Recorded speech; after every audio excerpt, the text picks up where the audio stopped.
Livro dos Espíritos, Allan Kardec, editora IDE, página 211, Possessos. Questão 473.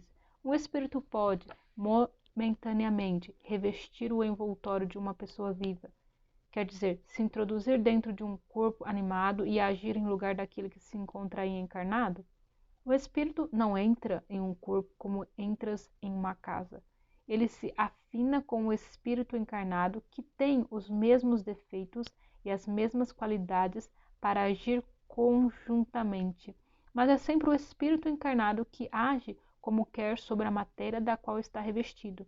Um espírito não pode se substituir àquele que está encarnado, porque o espírito e o corpo estão ligados até o tempo marcado para o termo da existência material.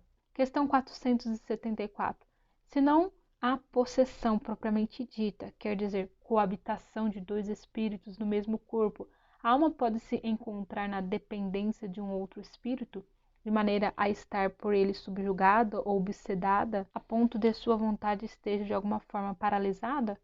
Sim, e esses são os verdadeiros possessos, mas saiba que essa dominação não se faz jamais sem a participação daquele que a suporta, seja por sua fraqueza, seja por seu desejo. Tem-se tomado frequentemente por possessos ou epilépticos ou os loucos que têm mais necessidade de médico que de exorcismo. A palavra possesso, em seu sentido vulgar, supõe a existência de demônios, quer dizer, de uma categoria de seres de natureza má, e a coabitação de um desses seres com a alma do corpo de um indivíduo. Posto que não há demônios nesse sentido e que dois espíritos não podem habitar simultaneamente o mesmo corpo, não há possessos segundo a ideia ligada a essa palavra.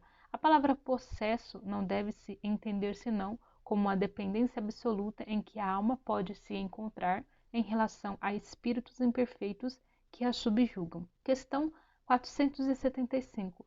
Pode-se por si mesmo afastar os maus espíritos e se libertar de sua dominação? Pode-se sempre sacudir um jugo quando se tem vontade firme. Questão 476.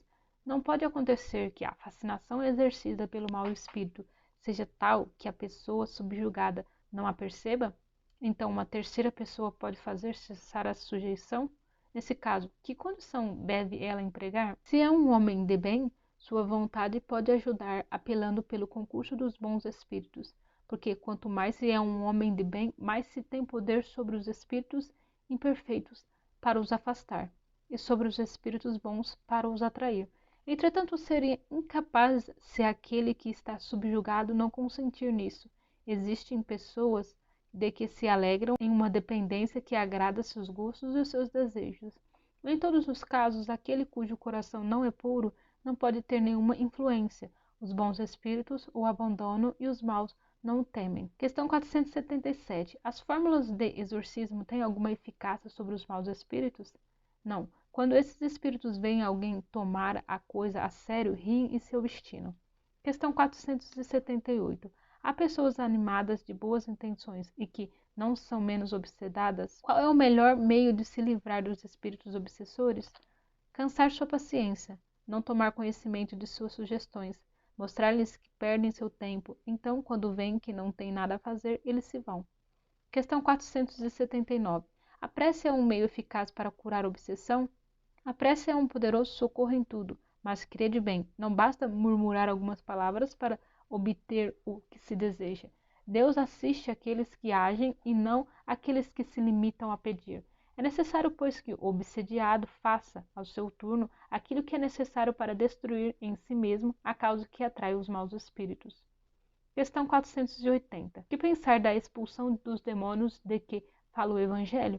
Isso depende da interpretação. Se chamais demônio a um mau espírito que subjuga um indivíduo, quando a sua influência foi destruída, ele será verdadeiramente expulso. Se atribuis uma doença ao demônio, quando houverdes curado a doença, direis também que expulsastes o demônio.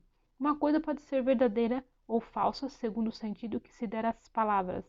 As maiores verdades podem parecer absurdas quando não se olha senão a forma, e quando se toma a alegoria pela realidade. Compreendei bem isso e o guardei, pois é de uma aplicação geral.